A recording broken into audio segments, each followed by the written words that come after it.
London Dry.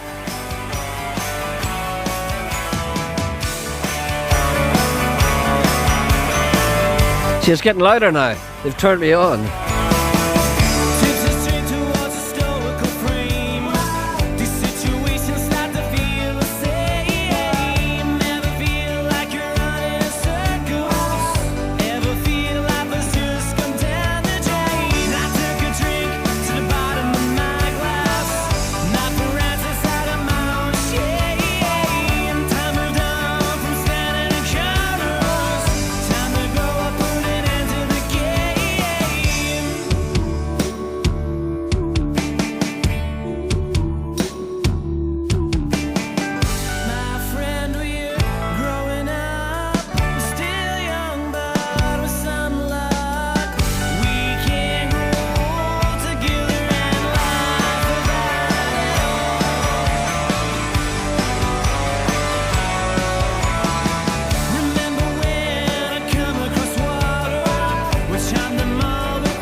That's a new single from a Belfast band whose name is Colenso Parade, and the title of which I couldn't remember is called The Truth That Ran Us Down.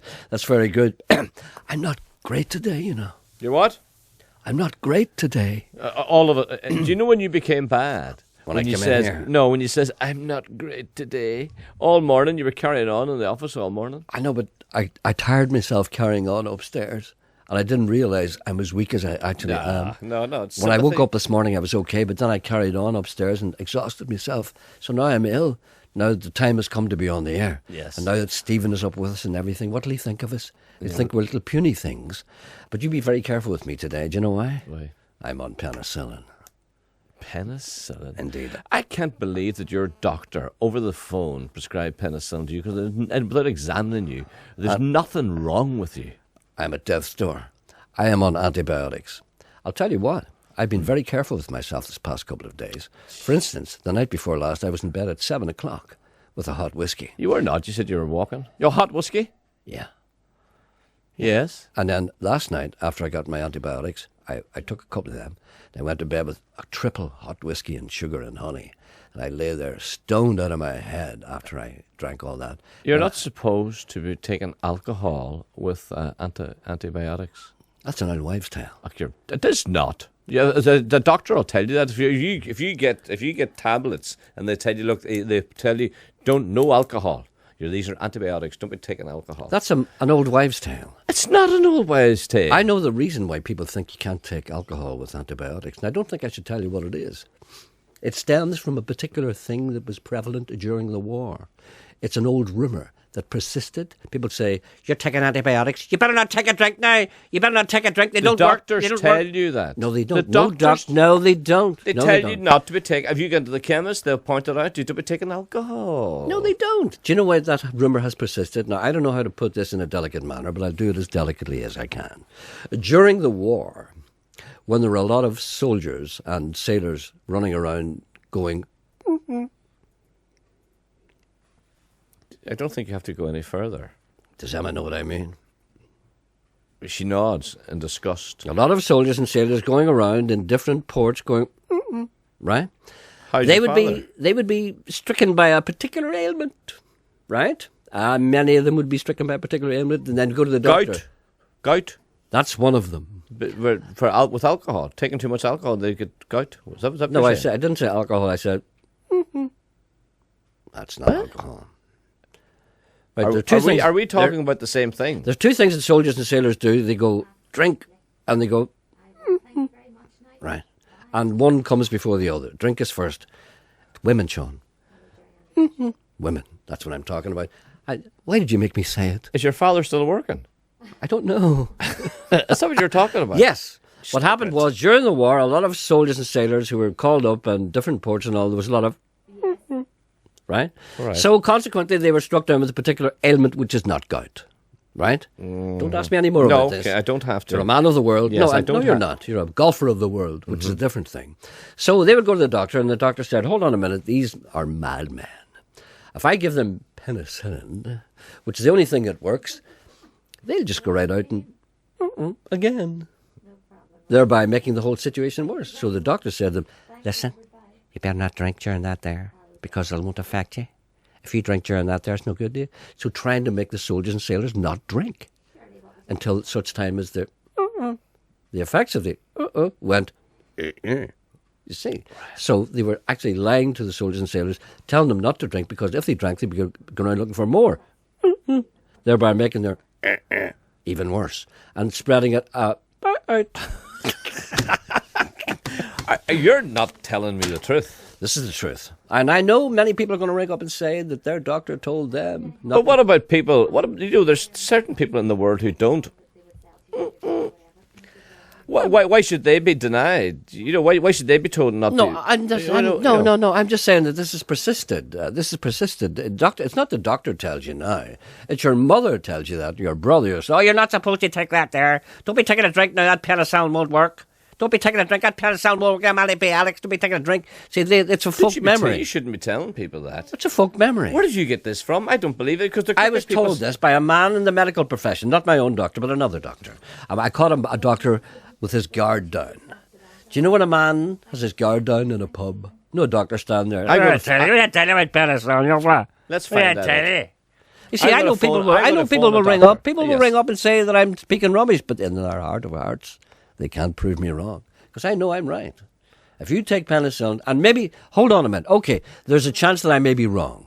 And if this chance is great, and if I am wrong, I apologise. And if indeed it is harmful to take drink whilst you're taking antibiotics, I apologise. All I'm saying is that I was told by a man of the profession that it doesn't make any difference. Well, here's a bit of a hole in your argument. Right. Okay. Penicillin wasn't invented in the Second World War. Exactly. Robert says. Alexander Fleming invented it. When? About 3:30. See, when? Whatever. It may not have been the last war. Well, which It may war? not have been the last war. Whatever war tiny there was. war did you have? Now, for instance, now, another thing they did during the war, remember they used to put lime in people's tea? That's right. They could give them lime juice. Said, that's good for you there. Do you know what that was for? No. To stop the Are you talking lime juice. I've never heard of people putting lime in Well, that's tea. what they used to give them. Is that the same as what they give soldiers when they go away to camp? Yes. And prisoners? All that stuff, yeah. Yeah, same thing. Effect. Listen, I don't know why we're bothering with this at all, actually, because... Stephen's on one. Is he? Yeah. I don't know why we're bothering with this at all, because a gentleman has given me the script for the start of the show. Right. Do you want me to read it? Yeah. Gerry. Good morning, ladies and Coyle. I was thinking about you last night as I was walking I thought to myself, I wonder if Gerry ever had a wooden spinning top when he was a wee boy in short trousers. Gerry, that's all very interesting, Sean, but do you know that I didn't watch on TV last night, EastEnders? Gerry, we really must get on, Sean. If you want to contact the show, our email address is Coyle. I was talking to a man last night. He says he saw you once coming out of a shop. Gerry, as I was saying, our email address is Coyle, you look very thin today in that wee shirt. Emma says you look thin too. Our email address is, have you been this morning? You don't look right. Yes, I have been, Sean. Now, if you don't mind, do you know what you never see now? Men cycling home on the Saturday night with a pound of special mince and a carrier for the Sunday dinner. God give me strength if I may continue. Cooey, you're pinking in Ballymena. We'll be back after the news.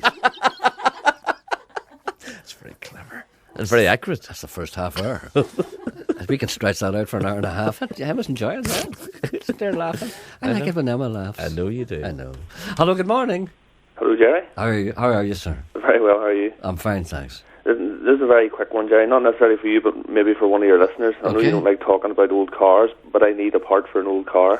For God's sake. I know. What kind of an old car have you got? It's a Triumph. It's an old 72 Triumph, a Mark IV Spitfire. A Mark IV Spitfire? Mm-hmm. That sounds fairly... what's the expression? A great piece of kit. Isn't that what they say? Mm-hmm. Well, it's a great piece of kit without a horn. Without a horn? Well, right. So what, you need a horn for it? It's the centre of the steering wheel, the wee button that you press for the horn. It's all there, but it's come apart. And there's a plastic ring that keeps the whole thing together. It's gone. So it doesn't stay together. And if anybody that's listening that has old cars or would have one of these spare, I'd be willing to travel and pick it up if they have one. Mr. Coyle is marvelling at my self-control. Yes. Aren't you? It's great, sir. We're actually questioning this man about this. You see? I look at all those opportunities for jokes that I just let go. I know. All right, then. So give us that again, would you please, sir? Okay, right. It's the horn, the centre of the steering wheel from a Triumph Spitfire, a 72 Triumph Spitfire, which is the bit you press. Yes. It has disintegrated. Part of it is gone, and the assembly won't stay together. So if anybody has an old steering wheel for a car like that or from that sort of model... That sounds like a political forecast. The assembly won't stay together. You said it. All right, then. So people out there who know about this sort of thing, who know about Triumph Spitfires, will know exactly what you mean. Whereas we ordinary people don't. I was never into sports cars. We don't care, Sean. No, but the sports. You're a sports car man. Me? You, yeah. No, I'm not. Are you not? Not at all. I spit on sports cars. I would take you for a sports car. Absolutely not. Do you know what I hate about sports cars? It's too low. No, my wife loves sports cars and she keeps buying them, and you know they're lovely. No, I know they don't do. No, do you know when I go in and I sit in them and I drive maybe a little while and I get out of it and I say I can't drive that thing. Yeah. Do you know why? You can feel every bump on the road, feel every pebble you go over. I like a big car. You just sit there and you don't feel nothing. I don't want this idea of being close to the road, having control, yanking around the bend. I can't be bothered with that. I just want something that... Do you know what I like? I like a car that feels as if it's driving you. Do you know what I mean? Yeah. I like to sit in the car and you feel as if the car is actually taking you from A to B. You get the feeling that there's no wheels on a sports car. Exactly. And you feel as if you're running. Yeah. It's terrible. I hate the things. That's anyway, terrible. that's neither here nor there. Robert Spitfire. I know, but Robert, I will fight to the death the right of men to have Spitfires. And we will get this man his horn. There's no reason at all why we shan't. The number to ring is 08459 555 678. Okay, sir, people will contact us, I'm sure, with a whole variety of horns. Good man, Gerry. Thank you very much. Not at all, thank you. Thank you. Bye-bye. Thank you. I thought my restraint there was remarkable. We're told that Fleming... Did you hear that? Did you hear that? I'm told that your man, Fleming, invented the Barry Fleming? In September 1928 after the First World War, and then someone else says, no, it was 1948. So there's 20 years of a difference here. Well, there's a way around that. There's a man on too. Maybe perhaps if Emma would stop adjusting her nylons, maybe she could log on to the invention of penicillin, Mr. Barry Fleming. He also made a wonderful record recently called Housebound Honey. That's why she was housebound. Emma, would you check that out for us when Mr. Fleming invented penicillin? I suspect it was well before the Second World War. Right. And I suspect that the story that I told about the men getting penicillin and being told by the doctors that it doesn't work if you drink, I suspect that this is also true. Yeah. And I expect the two of them to be intertwined. Okay. And I expect to be proven right. But then again, you will do your damnedest. Well, how come you never heard that before? You've been an old docker. I'm not an old docker. Yes, you are. I don't know. What makes you think I'm an old docker? No. You're a longshore man. I'm not a longshore. Yes, Do you know the origin of that word? Do you know Yes. that's Irish? Yes. Longshore means ship. But you're a longshore man. David, you ever wonder what that meant, longshore? It's an Irish word. I know, but a lot of people don't know that. Longshore man means a man who works at ships. Yeah. But people say, oh, it must be longshore, something to do with a long shore. But it's not longshore, it's Irish. Right. Anyway, never mind. Anyway, you should have known that. What do you mean I should have known that? There's many things that come to my attention later in life. I didn't know that. Yeah. But do you remember the time? You didn't know that. I didn't know that, no. But I was You never... still don't believe it. I was never a docker. But I was never a docker either. Why are you saying that I was a docker? I was never a docker. You were involved with stevedores. I was the man. I used to work for a company called Yes. Ari Burke and Company, We London know. Dairy Limited, shipbrokers and forwarding agents. And see, I never But forgot do you that. remember the time you took the guys over to Altnagavin?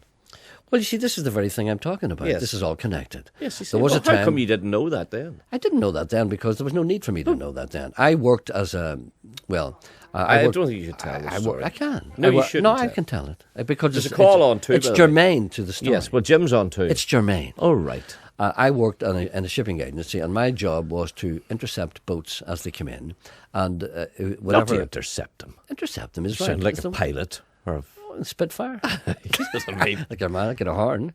And anyway, my job was to go down on the boats and to make sure that all the paperwork was right and say, anything I can do for you, Captain? Yes, I would like 4 dancing girls and a balloon, and I would get them whatever they wanted, make sure they had the supplies, anything that they needed. And if any of the guys were sick, I would make sure they got treatment, if any treatment was available on the boat wasn't sufficient. So I went into a boat one time, I'll never forget, it was called the Richard de la Renaga. It was a Spanish boat. And I went in and I said, Capitan, I said, I didn't speak any foreign languages, but I used to sound as if I did. And the captain said, we have a problem here. yes. I said, what's the problem? Yeah, there got many men sick. Men are sick. I pretend they're Italian. Yes, it's all right. I can't do a Spanish accent. No, it's good. It's good. There's It's many good. men sick here. We need to take them to doctor, to hospital. I said, really? How many? 20. 20. I said, 20 men? Big crew. That's not a big crew for a boat. It's a big crew. It's a big ship. This is not. What do you think? This is the foil ferry? This Wait a minute. Would you intercept it in the foil? You were bringing in spuds and logs. big ships. What? Big What did you bring in? ships. Big ships. You only brought in coal and logs and spuds. No, you know nothing about Londonderry's maritime history. Well, what did you bring in? I brought in everything. What? You bring in everything. Tell me something else apart from what I just... Tractors used to come in. You don't believe? Yes, brought in and I'll tell you tractors? something else. Here's a statistic that will bend your mind. When I was working in the docks in Gerry, Stoke Londonderry, there were these big... It's all different now. There's all these warehouses.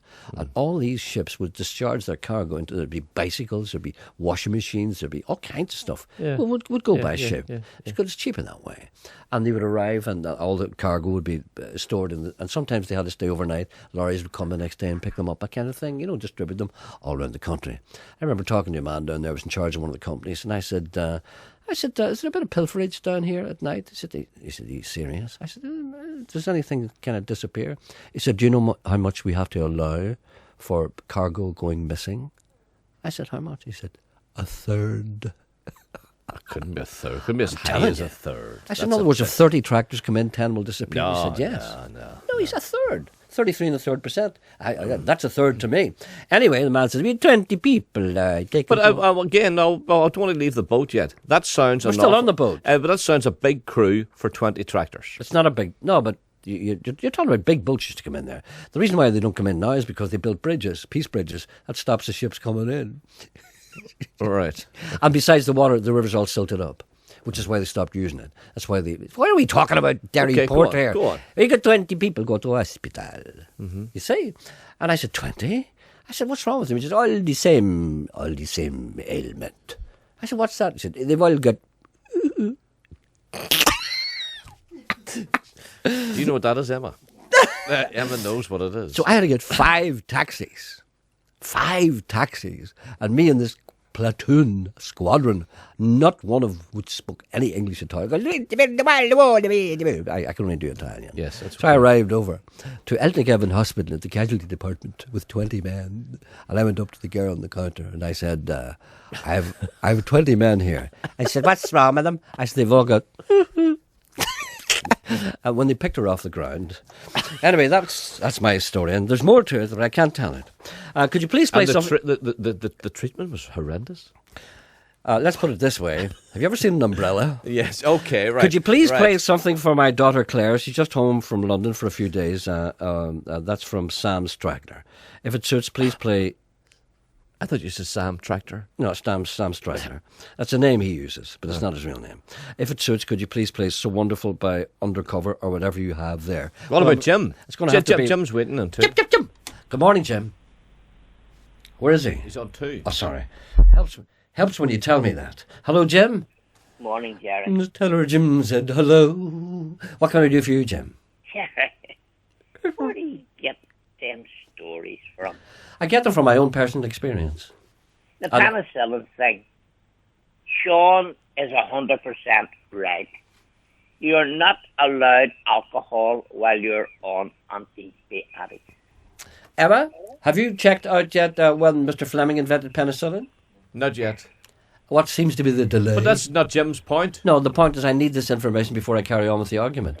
So do you think Emma could get her finger out? Why don't you get it out? Because I'm busy doing the programme, that's why. That's what you people are there for. Emma's on the phone. Well, why don't you put it down? You could Google penicillin while you're talking to Jim. Oh, all right, Google penicillin, talk to Jim, Yes. make sure the mic levels are okay, get a record ready for everything, check my emails all at the same time. What do you think, I'm some kind of chimp? What did you do? You're sitting there scratching your arse. Look at you, sitting there looking at me with a big bake on you. Why didn't you do it? I'm busy what? I'm controlling Emma. I resent that. Oh, you know it. Emma. Anyway, he's wrong. Who's this? Jim, Emma's doing it now. About time. She must have her nylons fixed then. Jim, he is wrong. No, I am right. I'm always right. No. But see, physicians don't tell you this. Other people in your family tell you this. They tell you, you're taking antibiotics, you better not take a drink now.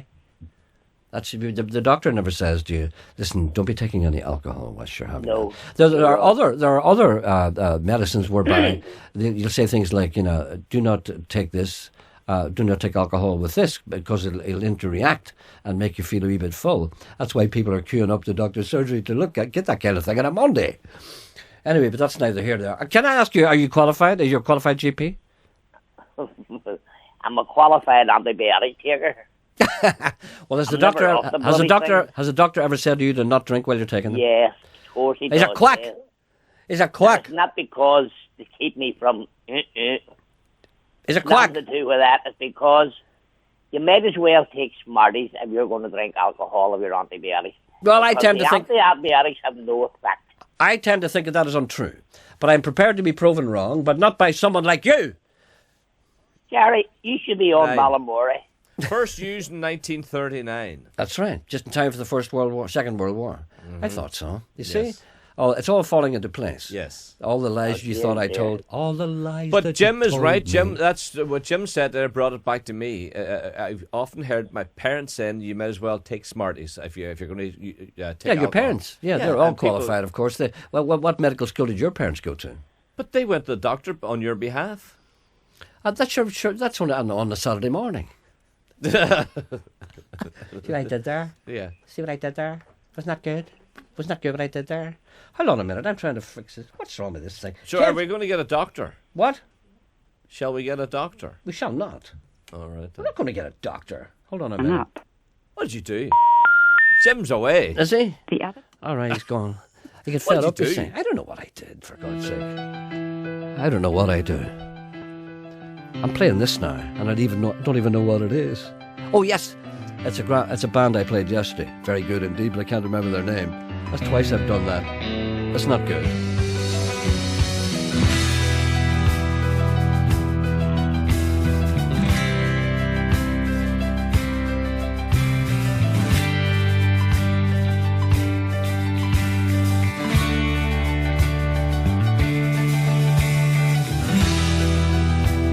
I just can't forget about you the way you forgot about me. How hard can this be?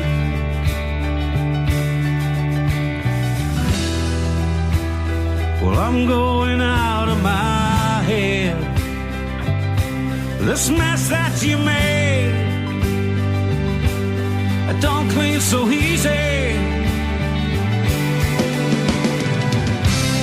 Some days I can't make it out of my head. Some days I spend hours on the things that you said.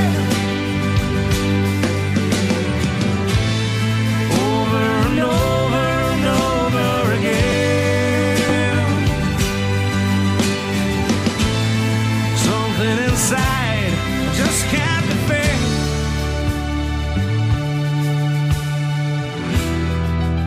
They say time heals everything. Well, that's just a lie to help you get by.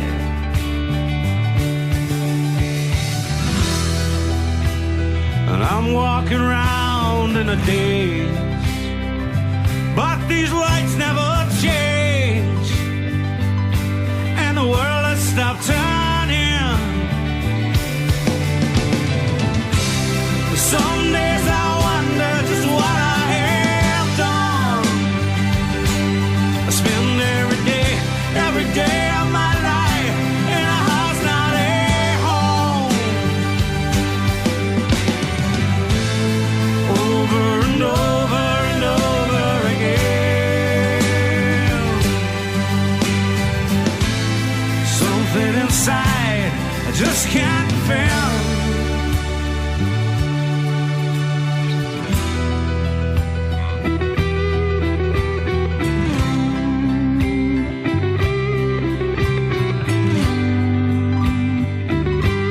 I'll tell you the name of that band after the news because I don't know what it is. I know what it is, but I can't remember.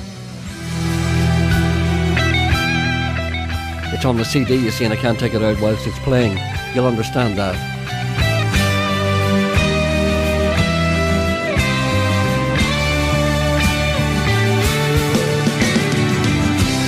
Some days I wonder just what I have done. I spend every day of my life in a house, not a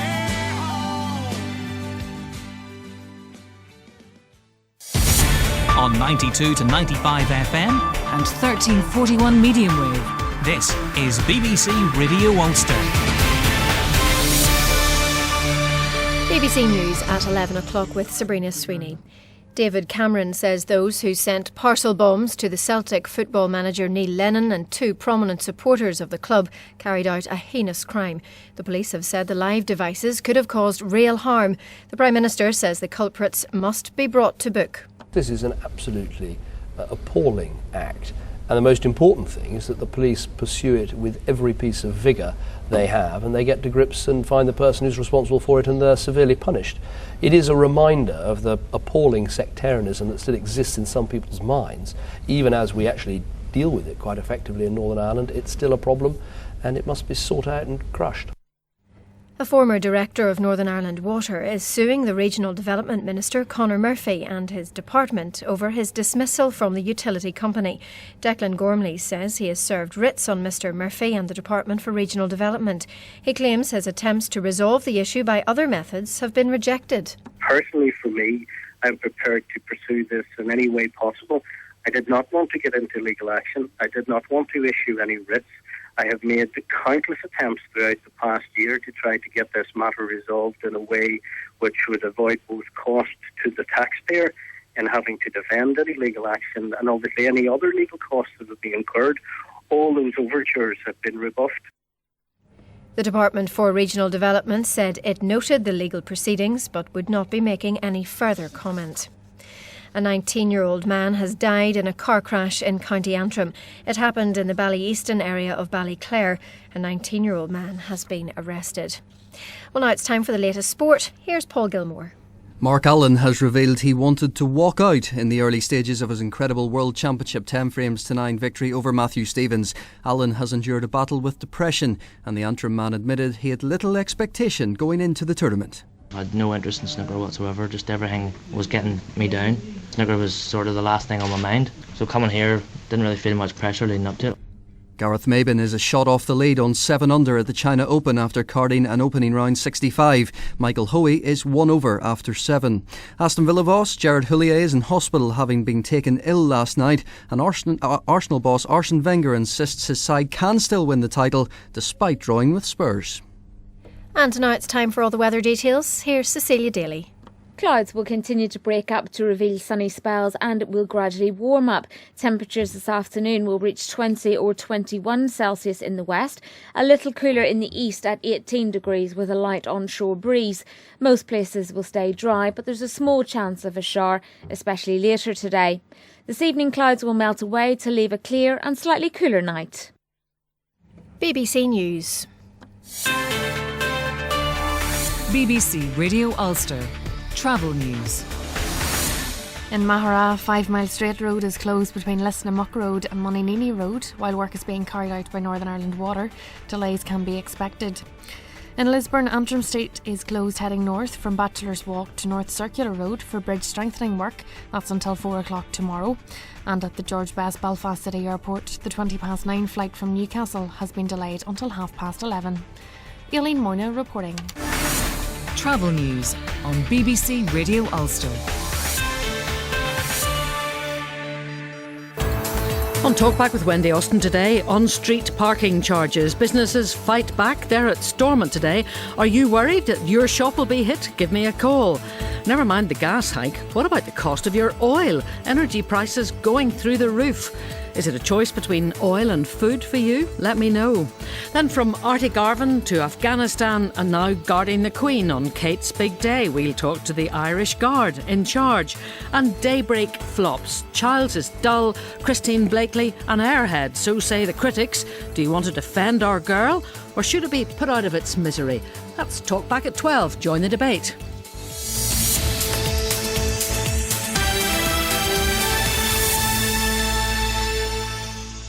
But the odd thing about that, poor Christian's getting a hard time in the press. I saw in the paper today they called her an airhead. That's rather unfair. Yeah, English people seem to reserve that for everything. People used to call me an airhead too. Strange. Why would they ever do a thing like that? Let's just move on, eh? Indigo Prime was the band. But isn't it funny how they use that? They seem to reserve that expression for people from here. Forget About Me by Indigo Prime. That was the track that was on before that. And here's a gentleman who said, Gerry, I'm going to tune in at 11 o'clock from now on, as this appears to be the show's new starting time. What about a little mashup? I like this one. Listen to this mashup.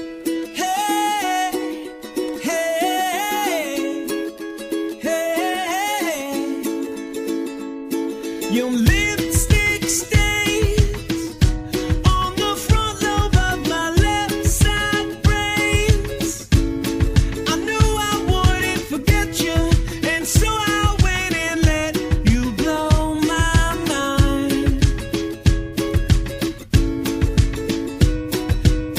You would not believe your eyes if 10 million fireflies lit up the wall as I fell asleep.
Say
This is Rory Gallagher. No, not the one who's dead. The one from Donegal. Of course, the other one was from Donegal too. It's nothing like the rain to wash away the pain, even when you're feeling lonely. It's nothing like the sky to break you down and cry, even when you're feeling holy. I go colorblind. You know that I go colorblind. I'm so blue, I'm living in a shoe with a photograph of you. I'm so green, I'm living in a dream in a yellow submarine. I'm so black, I'm living in a sack with a yellow line of rack. I'm so grey, I'm sleeping on the hay 'cause my bed has run away. Oh, all I'm trying to sing is colors don't mean a thing. Sha la la la, sha la la la, sha la la la. It's nothing like the rain to wash away the pain, even when you're feeling lonely. It's nothing like the sun for blinding everyone, even if you're feeling holy. I go colorblind. You know that oh, I go colorblind. I'm so blue, I'm living in a shoe with a photograph of you. I'm so green, I'm living in a dream in a yellow submarine. I'm so black, I'm living in a sack with a yellow line of rack. I'm so grey, I'm sleeping on the hay 'cause my bed has run away. Oh, all I'm trying to sing is colors don't mean a thing. I'm so blue, I'm living in a shoe with a photograph of you. I'm so green, I'm living in a dream in a yellow submarine. I'm so black, I'm living in a sack with a yellow line of rack. I'm so grey, I'm sleeping on the hay 'cause my bed has run away. I'm so yellow, I'm lying on the pillow like a mellow kind of fellow. I'm so blue, I'm living in a shoe with a photograph of you. Yes, I am. Yes, I am. Yes, I am.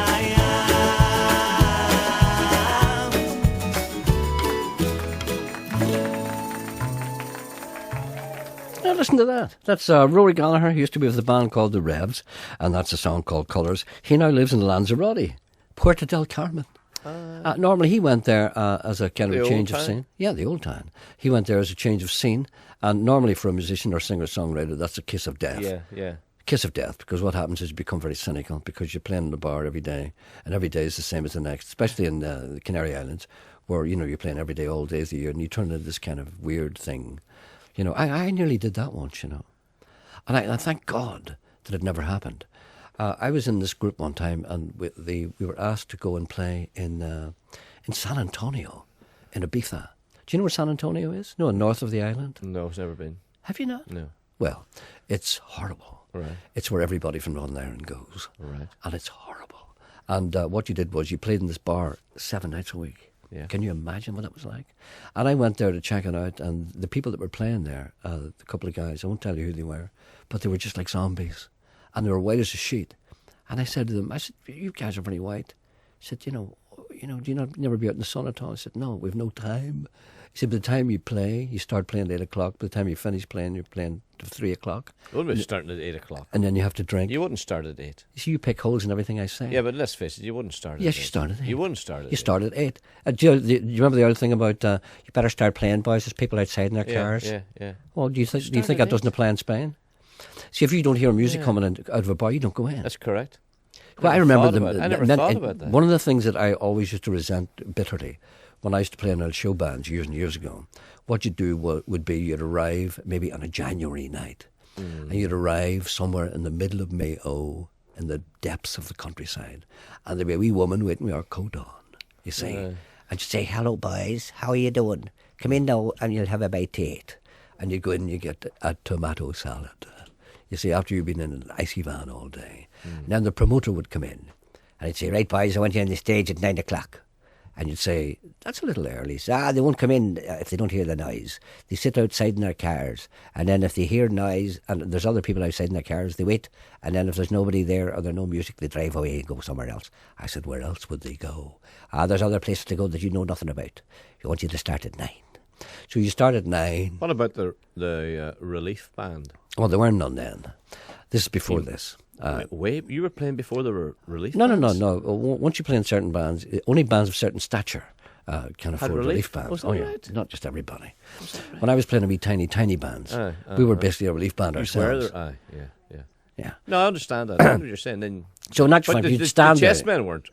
The chessmen were no, a big but band. there were times. No, but there were times when you'd arrive somewhere, and, Yeah, the manager had not employed a relief band, right? And he would insist that you, because maybe there was some mess up or whatever, and you'd have to play from 9 to 2, which is a horrendous thing. So you'd stand there on stage, and you can imagine with that big, blustery, blowy hall that nobody's been in all week, and no heating of any kind, because they depended on the Eskimo principle. When everybody came in and huddled together, they'd be grand.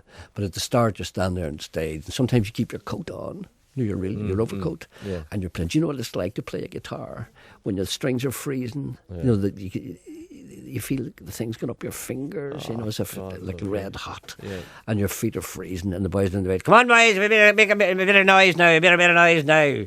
So you're going, "Don't lose your hucklebuck shoes, don't lose your hucklebuck shoes, and you go dancing all the way."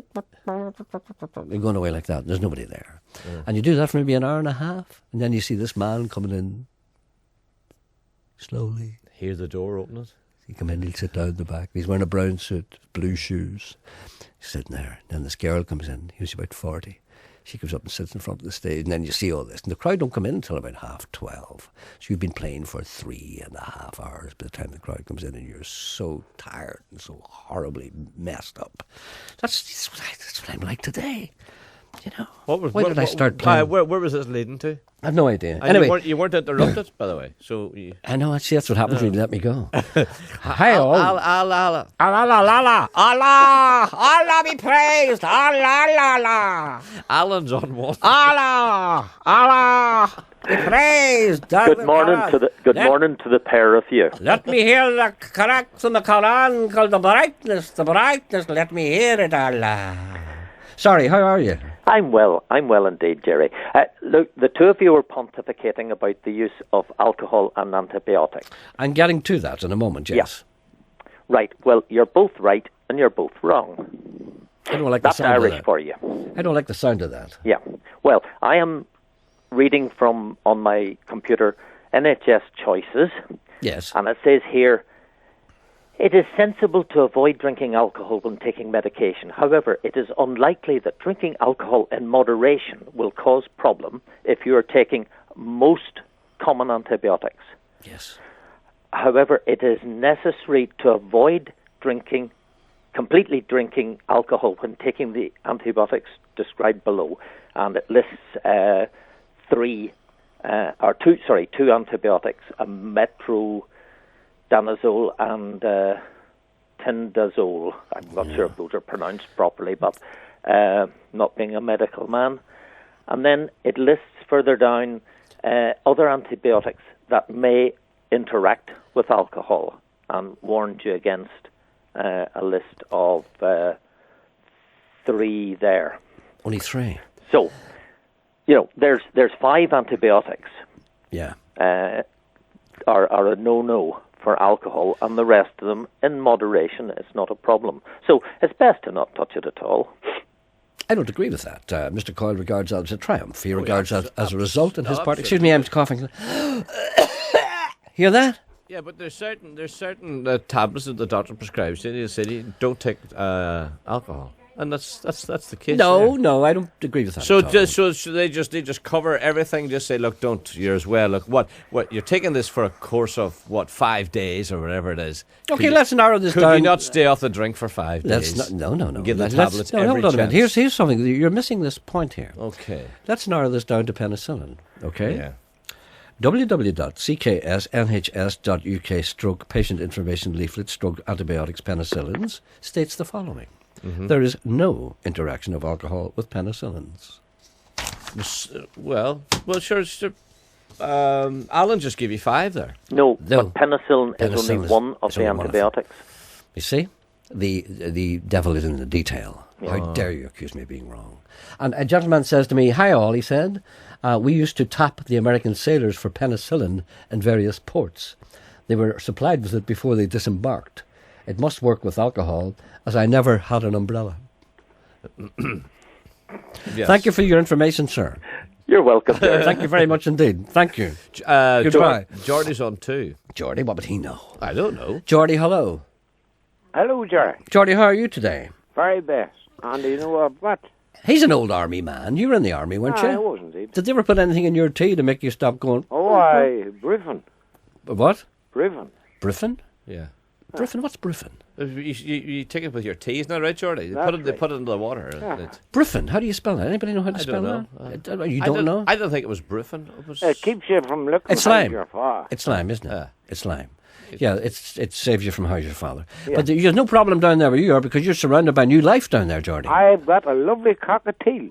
Have you? Where did you get that? And I've called it Sean. Oh, thank you. Yeah. And it's on his wee swing. It swings back and forth. Janet is very pleased that you've named your horse after her. Oh, well, that's good. Emma, ask Emma what she'd like to be named after. Have you still got your black body, what do you call the thing? No. Pot-bellied. No, better not say that. No, Hooch, he's long gone. Do you remember him? No. I remember Hooch. Oh. Hooch was a wonderful Vietnamese pot-bellied pig. There was a cockatiel. A cockatiel, and it's called Sean. Yeah, thank you very much, Simon. And it's on his wee swing one, and it loves his fish bone. Does it? Ah. That's good to hear. Fish? Fish bone. Fish bones. Ah, Fish wait. bones? Yes, why? Anything A wrong with bird that? eating fish. A bird eating fish bones. What's wrong with that? And I got it in Guildford from Henry Frey. They ground up the fish bones. It's like a kind of a... No, you don't grind the bone see. up as a fish bone. you can't grind them up. Put it in the cage. But he nibbles at it. Does he? He'll nibble away at Swings it. on it, and it Nibbles goes over and takes a bit of the fish bone. It's all food, And you it know. loves dandelions before they come out of the bloom, before they bloom. What does it do with them? Does it eat them before the bloom? Does it? Is that right? I never knew that. Geordie, this is great. And I'm glad that you called. Anything else you need to say? Is Sean due for his 2 weeks holiday? Well, I don't know. I haven't asked him. I don't pry into his personal Well, matters. you were away now. Well, I'll be away next Monday, of course. I'll be running the I know, but I think Belfast Sean's Marathon. near due. No, not when is the Belfast Marathon? It's not next Monday. It's the Monday after week, that. Monday week.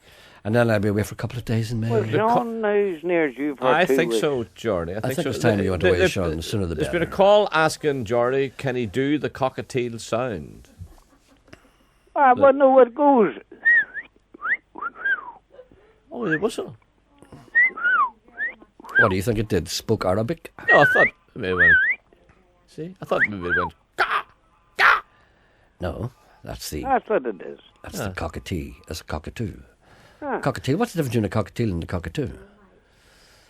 Nobody knows. And they know it's colour, it's like a silverback, a spackle. Okay, Great. nice. All right, then. Okay, And this is look, all. wee yellow top on his head. This is all great. Okay, Go on. well, thank you, Geordie. Thank you Thank very you. much indeed. Bromide. Good to talk to you. Bromide. What? Bromide. Bromide, that's it, yeah. Yeah. Bromide in the tea. Ah. Yeah, that's it. That's what you Yeah, want. you should take a dose of it. That's all right. There's no need for it. Nature has looked after my bromide intake. Gerry, get a doc on so we can put an end to this myth. Well, there's no need for that. I'm pretty sure of my information. Alex Fleming, 1948, penicillin. No? What does that mean? No, that's Alex Fleming. That's a different one, Darren. Radio Ulster, Gerry, could you please play a song? There's a man calling me Radio Ulster, Gerry. I've never been called that before. Hello, Radio Ulster Gerry. Hi there. This is Radio Ulster Gerry. It's the Gerry Anderson Show. Hey, can you miss it? I see Stephen Watson still saying at the heart of sport. I wish he'd stop. I wish he would stop. I know, it's time he stopped that. We've all heard it. It's ridiculous. Could you please play a song from Rolly Daniels and Dee Riley, Sweet Memories, CD track for 6 or 12 for Nuala and John? That makes no sense. Why did you stop the fags? I'll tell you why I stopped the cigarettes. You know why I stopped the cigarettes? Yeah, because they were doing you harm, obviously. No. Everybody stops the cigarettes for one particular reason. I stopped cigarettes for one particular reason. Wrinkles in your face? No, I'm not vain. I stopped the cigarettes for one reason and one reason only. When I used to wake up in the morning, I'd get out of bed and I used to feel good. You know, if you hadn't had a feed of drink the night before. And you go down and shave, you know, you could feel yourself, really good, and you'd say, what did I do today? And you'd say, I'll do this today, I'll do that today. And then you'd have a wee cup of tea and then you'd light your fag, right? And as soon as you lit the cigarette, and as soon as you finished it, all the energy had drained out of you. And all you really wanted to do was smoke another cigarette. That's all you wanted to do. And I realised that cigarettes drain the energy from you. And that all you want to do is smoke another one. In the morning, yeah. Do you ever smoke at 8:30, 9 o'clock in the morning? No. You just feel your whole body just going...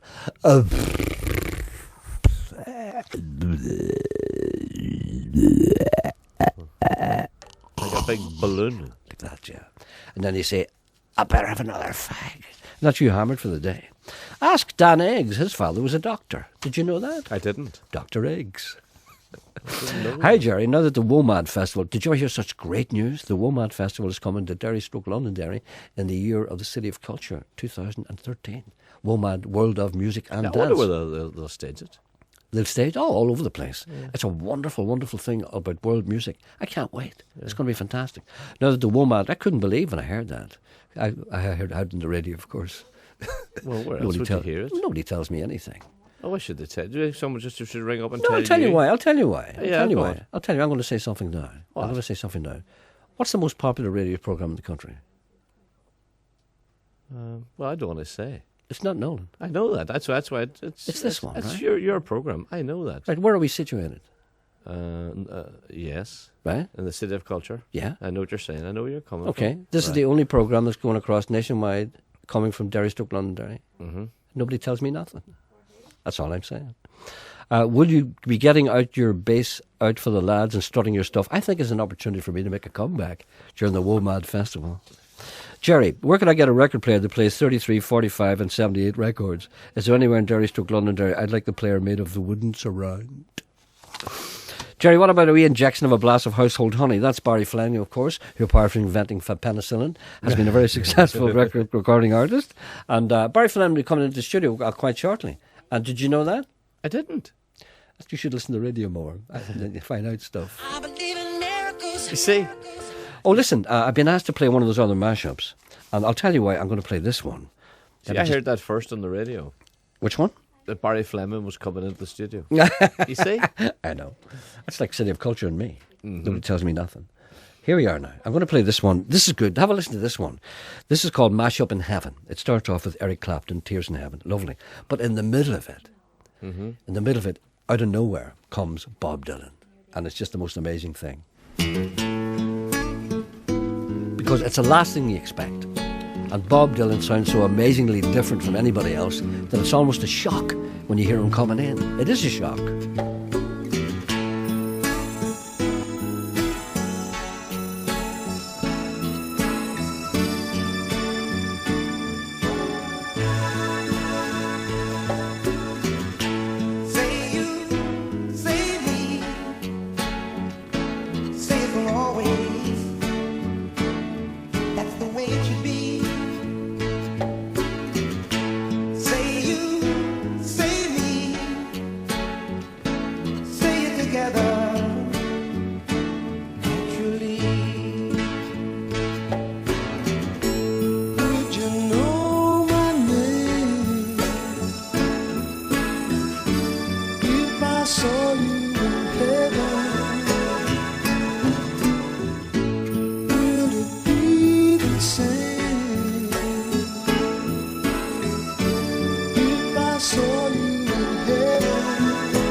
I'd like to be your friend when times get tough.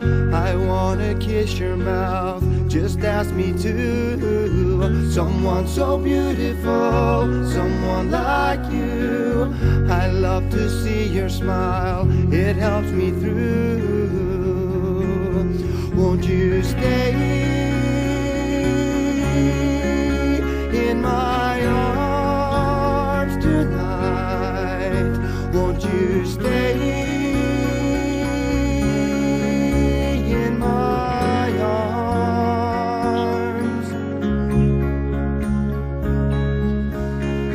You're everywhere I go. You're everything I know for sure. I'll be yours, 'cause you're everything I know. Treat me like a fallen god, dropped from the sky. All I know is don't let go, my heart would not forgive me. So nod your hand through mine, just you and me. Dream the dream that love is, do you wake to find it's true? Won't you stay in my arms tonight? Won't you stay in my arms?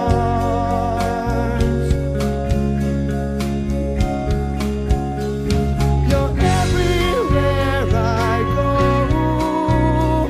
You're everything I know for sure. I'll be yours, 'cause you're everything I know.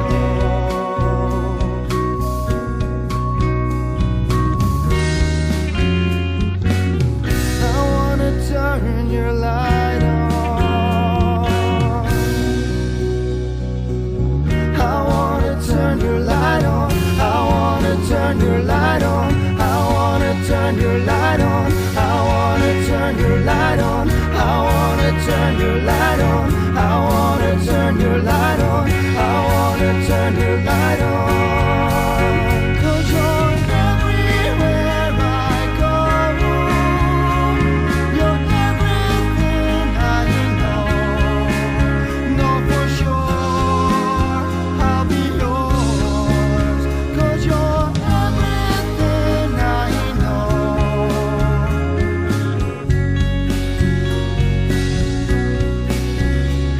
You're everything I know for sure. I'll be yours, 'cause you're everything I know.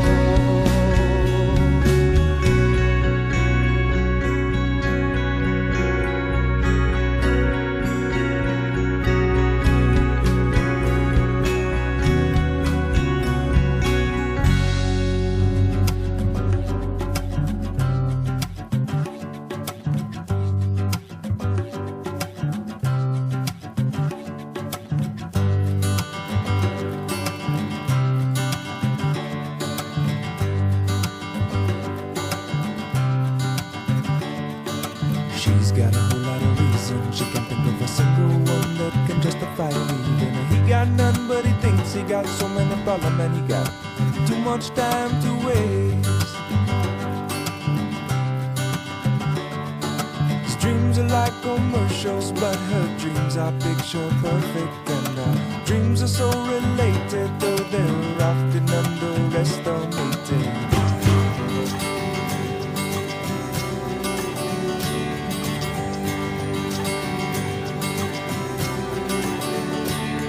This is gonna take a long time. It's fine. Can't take no more. Wonder if you understand. It's just a touch of your hand behind a closed door. All I needed was the love you gave. All I needed for another day. All I ever knew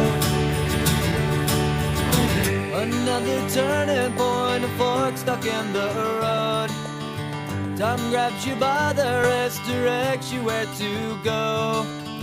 Tattoos and memories and dead skin on trial. For what it's worth, it was worth all the while.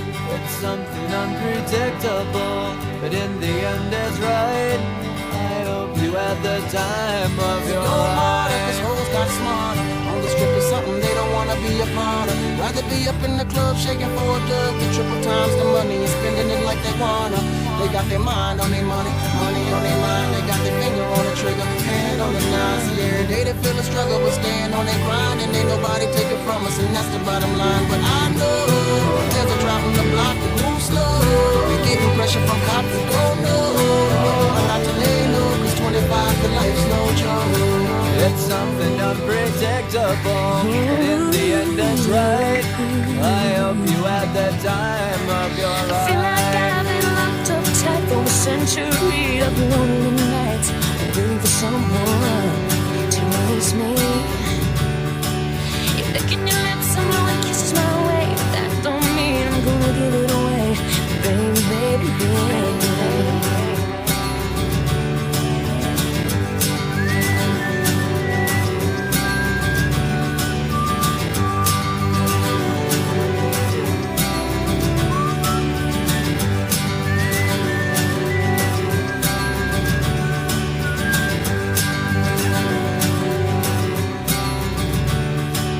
Something unpredictable, but in the end it's right.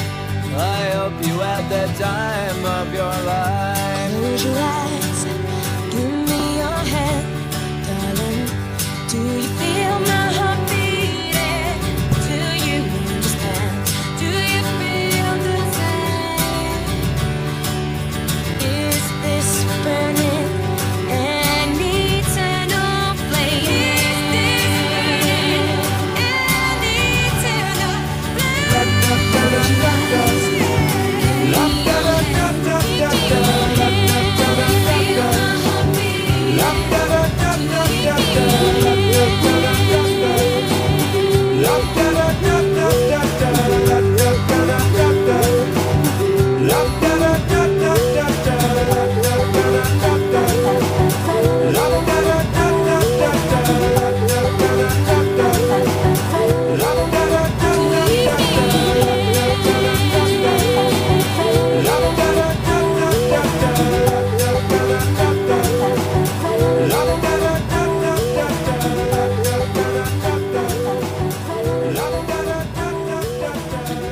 Well, what's not to like about that? I have to say that's a mashup called Acoustic Alchemy, featuring Jack Johnson, Green Day, Josh Rush, Joshua Radin, Wyclef Jean, Christina Aguilera, Atomic Kitten of all people, and Black Eyed Peas. In between was sandwiched a demo, which is fantastic, by Paddy McBride, a local singer. It's just a demo, but it just stands up well, didn't it, in the middle of all that? And before that we had a mashup in heaven, featuring Eric Clapton, Lionel Richie, Bob Dylan. You hear Bob Dylan coming in? It was great. Great. I just came out of nowhere. I like that sound. Did you hear the way it just came out of nowhere? Yeah. And he sounds so different. And Aphrodite Child, Blues Traveller, and Frederick Kempe. There we are, you see. People complain about that stuff. Can you imagine? Even you. A man complained to me yesterday. I played Bob Dylan singing I'll Be Your Baby Tonight. Oh. And he said, what are you doing playing that version? That version? He said, that version? He said, what are you doing playing that version? He said, that's far too slow. I says, what? He said, that's awful. He said, that's a terrible version of that. So what can you do? Which one did he want? Well, what can you do? You just say, which one did he want? I don't know. I just don't know. I says, probably heard somebody singing in the pub, I'll be your baby tonight. Didn't realise Bob Dylan wrote that. There's a wee call for you. Is there? Yes. I hope you don't mind it. That was a bunch of good music. I just thought I'd string all that together because I just looked at that. Right. I just looked at those three things. I said, wouldn't it be great if you just strung those together? And also, I'm not well. Emma says she was talking to you this morning and she asked about practically every part of your body, and you said that everything's fine, lovely, great, and no problems. I haven't an ache or a pain, you said to Emma, and then suddenly you come on air begging sympathy. But that's different when I'm not on the radio. Oh, showbiz sickness. I only be sick when I'm on the radio. I'll be all right. I'll be all right at 12. Yeah. Anyway, hello, good morning. Hello, Gerry. How are you? People are accusing me of feigning illness here. Oh, I hope you're feeling better soon. This is Cara phoning from the Belfast Barge. Oh, yes. Which is, I spoke to you before Christmas there. Yes. And it's a new just for any of your listeners who don't know, it's a new maritime museum open beside the Waterfront Hall in Belfast. Yes. The reason I was phoning was just to let your listeners know about some of the very special events that we're holding over Easter and also on the 2 May bank holidays. We're on Easter Monday. Take your time now. You've all the time in the world. You're in no hurry. Oh, thank you. Thank you very much. You were very, very kind to me at Christmas as well. On Easter Monday and Easter Tuesday, we have our Easter Excitements. Yes. And that's being held from 11 o'clock to 4 o'clock. And that's a special day for the family. There's going to be lots of activities for the children. There's going to be special Easter stories and Easter songs. There's going to be face painting, craft work for the children as well, special tours of the museum, especially for the children. And there's also going to be a trail around the barge. And with that, they're going to actually receive a little prize if they're able to give the right answer. Not only that, but they're also going to have the opportunity to meet different characters from Belfast's maritime past. These include Hans Sloane, who from Killilay in County Down, and who in the late 17th century, actually after a trip to Jamaica, invented chocolate. They're also going to meet Lady Perry, who was the wife of Lord Perry, who was the chairman of Harland and Wolff whenever the Titanic was launched. And she's going to be telling about all the different recreations and activities that she runs in the recreation centre for the men from the shipyards and also for their families. And they're going to have an opportunity as well to meet Irene McClurg, who was from Prospect Road in Bangor. Yeah. And she was the secretary in the electrical department in Harland and Wolff. Uh-huh. And one day, 1951, she turned up for work expecting to just type the letters as was her normal work. Ended up actually launching the Juan Perón because Eva Perón, whose husband the boat was named after, couldn't actually get over from Argentina because of civil unrest. So that was quite a shock to her. Somebody said to Irene, Evita can't make it. Will you launch that boat there, Irene? Indeed, yeah. I'm sure it was quite a surprise. But she got a nice dress and she got her hair done. So I think it was quite a nice day at work for her. That would suit me. Not only that, but we're going to have all of that activity at the barge, and then we're also going to have the Lag and Boat Company are actually offering discounts on their family tickets. Now, usually a family ticket with Lag and Boat Company would be £30, and they've reduced it, especially for Easter Monday and Easter Tuesday, for anybody who comes to Easter Excitements. They've reduced that down to £20. Well, that sounds like a good place to go on Easter weekend, particularly as I think the weather's going to be good. What better than go down there and see all those lovely things you have there? A lovely boat trip. And the other thing is with that, it'd be lovely with a boat trip with the weather, and also with our tickets only being £3, it means that for a family to go on the boat trip and have about 3 hours entertainment at the barge, it's only £2 more than the normal ticket for the boat trip. So that's quite a good bargain. It would cost you more than that to stay in the house. Indeed. No, that's fantastic. So we urge everybody to get down. Anything in particular, anything else you want to add there, love? Yes, if I could, sure. Just to let your listeners know as well, that's happening Easter Monday and Easter Tuesday, but on Bank Holiday Monday, which is the Monday after Easter Monday, we're having the opportunity to tie in with the centenary of the Titanic's launch. We have the opportunity for visitors to the barge to actually meet Thomas Andrews, who ultimately designed the Titanic, and he's actually, it's 123 years from the day that he actually started his apprenticeship in Harland and Wolff. And he was actually the nephew of Lord Perry, who owned the shipyard, so he was made a premium apprentice. And obviously you would think that would maybe be a wee bit easier, but he's going to tell all his stories about getting up at 6 o'clock and being separated from his family as well, who were up in Comber. And then on the 30th of May, 1 day short of 100 years from the actual launch of the Titanic, visitors to the barge will get the opportunity to get caught up in the hustle and bustle of the actual launch and meet the different people who might have been there, like Lady Perry and the Lady Mayoress and some of the workmen and their families and the press. So that's going to be a very busy, spectacular day, hopefully, as well. Sounds great. Oh, excellent. Thank you very much indeed. And I hope you have a great holiday period. I hope lots of people come along and take advantage of all those things. If I could just add, Gerry, if anybody is interested in any of the events, if they'd like to phone through to our telephone number, which is 028 Yeah. 9023 Yeah. 2555. That's 028 9023 2555. And even if they have to, we open from 10 o'clock to 4 o'clock, but if they phone after 4, they can leave a message and we'll get straight back to them the next day. All right, and we've got that number there in case people missed it. It's Belfast 232 555. All right, thank you very much. You did very well there. Thank you very much for your time. Thank you. Bye. Thank you. Bye. Bye. Bye. She's a nice voice, isn't she? Mm-hmm. I was in Thomas Andrews' house in Cumber. A charity event too. Pardon? It's raising funds for charity. That's right, yeah. I'm no stranger to charitable work. I know that. I was in Thomas Andrews' house in Cumber. Yes. It's wonderful. There was a friend of mine. Excuse me. How can you say I'm not well? How can you say I'm fit? But a friend of mine had an apartment in that house, and I went in there one time and he showed me, there was one particular room. It was all mahogany. And he said that it was all the stuff left over from the Titanic. The fella had used it to decorate one of the rooms, big mahogany, the bar work and the mahogany stairway and that kind of thing. And I stood there and marveled. So it all dried out? You're so funny. I don't know where you get your sense of humour, but I'm glad I don't have it. The stuff left over whilst they were building the Titanic. You're so evil and twisted and gnarled and full of bile. Here's a song by Jackie Sharkey from Donegal. She's a great singer. There's a song called When Haley Came to Jackson, and I don't mean Bill. Late one night when the wind was still, Daddy brought the baby to the windowsill to see a bit of heaven shoot across the sky.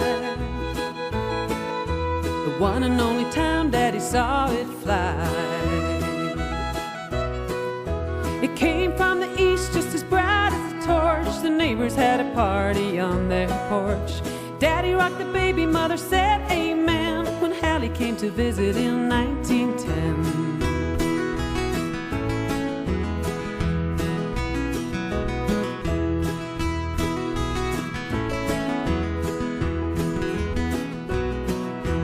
Back then Jackson was a real small town, and it's not every night a comet comes around. It was almost 80 years since his last time through, so I bet your mother would have said amen too. As his tail stretched out like a stardust streak, the papers wrote about it every day for a week. They're wondering where it's going and where it's been when Hallie came to Jackson in 1910.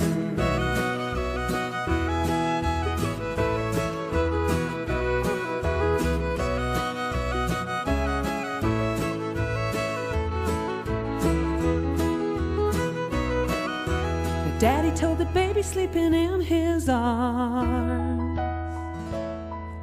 to dream a little dream of a comet's charms.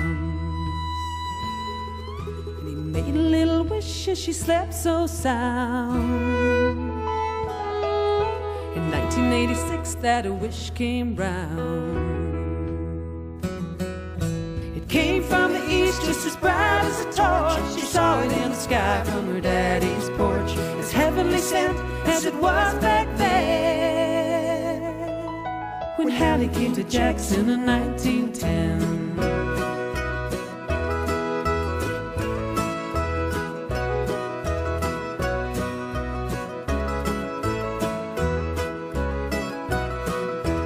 Late one night when the wind was still,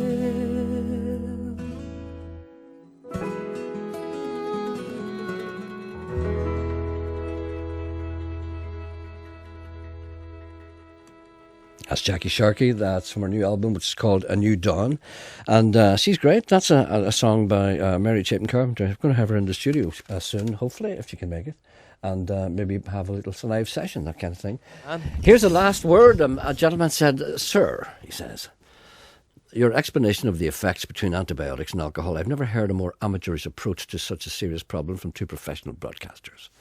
Interactions between alcohol and certain antibacterials may occur and may cause side effects and decreased effectiveness of antibacterial therapy." I was only talking about penicillin. What's wrong with these people? "It is sensible to avoid drinking alcohol when taking medication. However, it is unlikely that drinking alcohol in moderation will cause problems if you're taking most common antibiotics. However, there are specific types of antibiotics with which alcohol should be avoided completely because of serious side effects.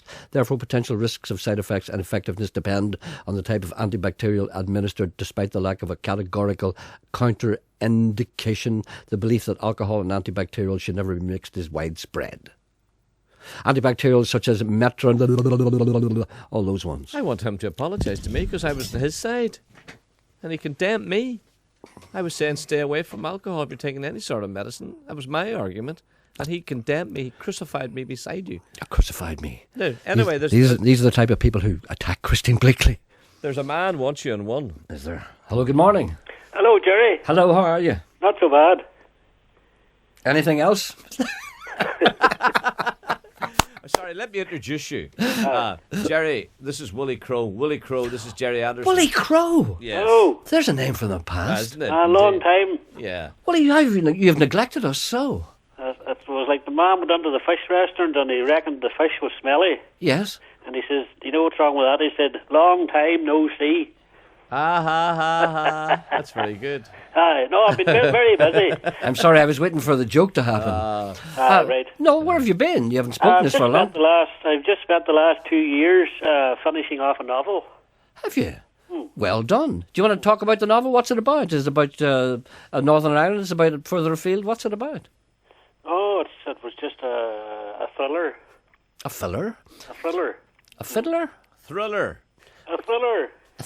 Why can he not talk? A thriller? Yes. A thriller. Where is it set? Oh, it's set in Belfast. Is that what I asked you? These people not here? Anyway, sorry. Stop snapping I'm at Willie. snapping at him because he's like you. You have to drag. He's like being a dentist, like pulling teeth out of him. Right. Anyway, Willie, we've only spoken. How long since we've spoken? A couple of years. And you're fighting. I'm fighting within 10 seconds. It just goes to show you the antagonism is still there. The badness is still in you. It's still in me. And you're still taking your hateful tablets. 3 a day. 2 at the weekend. No, what I wanted to say was, years ago when you played in bands and you went to the hall out in the middle of nowhere, you always went to the nearest house to get your tea. Yes, indeed. And we used to go to this wee hall in Donegal. Mm-hmm. And we went into the house across the way and we got a ham salad. Mm-hmm. And the ham was always smelly. Oh, yes, indeed. And they made you eat it. Oh, I know. Oh, you said, "No, I don't want it." It was curled up in the corners. Say, "Eat that up now. Eat that up." When we were young, we wouldn't got that. I know. The best thing ever happened to me was that we got the Royal Showbands meal one time. Right. We were playing in this particular place in Cavan, I think it was somewhere, and somebody said to us, "Oh, there'll be nobody at your dance tonight. The Royal Showband are playing up the road," which is always great news to hear on a February night. Anyway, we said to the guy, "Okay, well, he says, sure. He says, you may as well play anyway, sure." We said, where's the meal? He said, "In the hotel there up the street." We said, "That'd be lovely, thank you." That's great. So we went up the street and found this hotel. And we went in and said, "We're the band." And we sat down. And out came these wonderful fillet steaks. That's and right. French fried onions and mushrooms. We weren't used to that. No. So we get tucked in halfway through the meal. This boy came in and says, "You're the Royal Showman, aren't you?" We said, "No." He said, "Take that grub away. Take that grub away." They took the meal off us. That's right. I'll never forgive Brendan Boyer. The only place you were well fed was in the American base in Derry. That's right. I talked about that the other day. It's the first time I ever seen a pizza. That's what made me think about it. When we went on there, you have to remember this was maybe in the 60s, 70s. That's right. And I couldn't get over the variety. They had everything. Budweiser beer, pizzas. Everything. Did you ever go to the PX, the shop they had, the PX? Did you ever go in there? You probably weren't allowed in there. Probably not. I was there once. I went in to have a look at it. It was like paradise. All the things you thought you'd never have were all in there. There was only one thing in the American base that you couldn't get. With all the variety. The dairy women. What it was? The dairy women. No. What? And What was the thing you couldn't get? I'll give you a No, clue. don't ask. Oh, him. no, You sorry, must- right. Now, must thank you know very what much. it Now, is. it's been lovely talking to you, and it's been such a long, long time. Hello. And yes, well, good. Well, we wish him well with his book. We wish you well with your book, and What's maybe it perhaps called? What book? the one you've written. Oh, no, I didn't say I wrote it. I said it was 2 years finishing it off. I'm a very slow reader.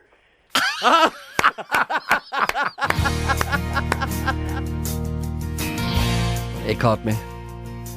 The devil. He's the devil incarnate.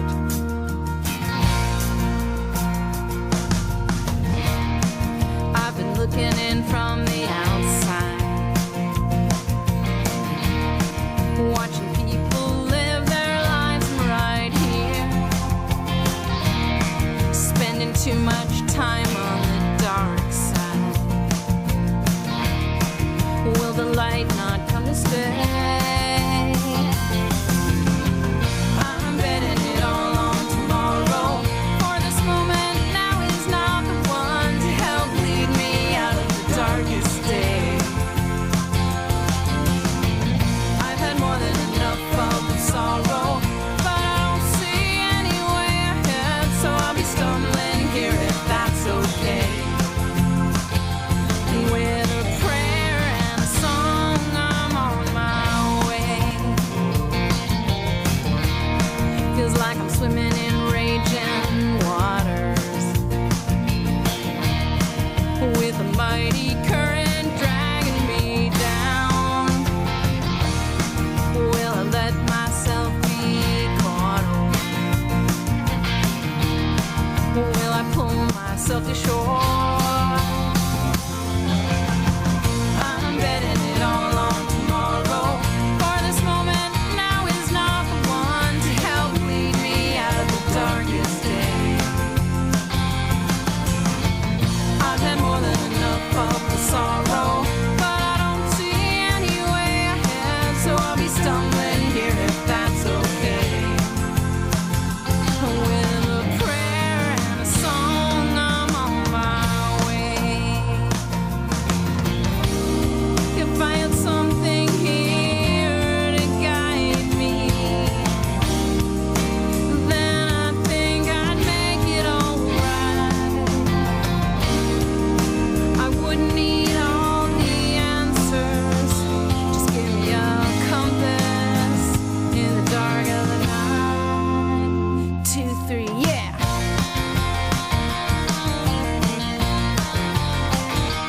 There's a new singer to me called Mary Beth D'Amico. The album is called The Light Inside. That's a track called The Darkest Day.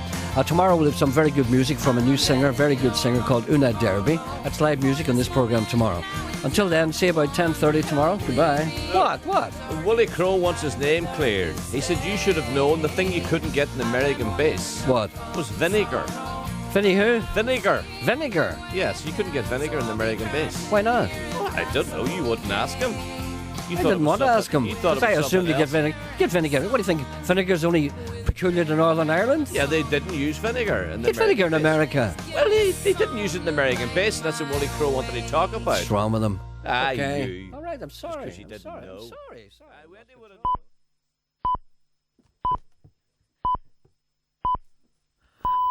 It's 12 o'clock. This is Talk Back with Wendy Austin.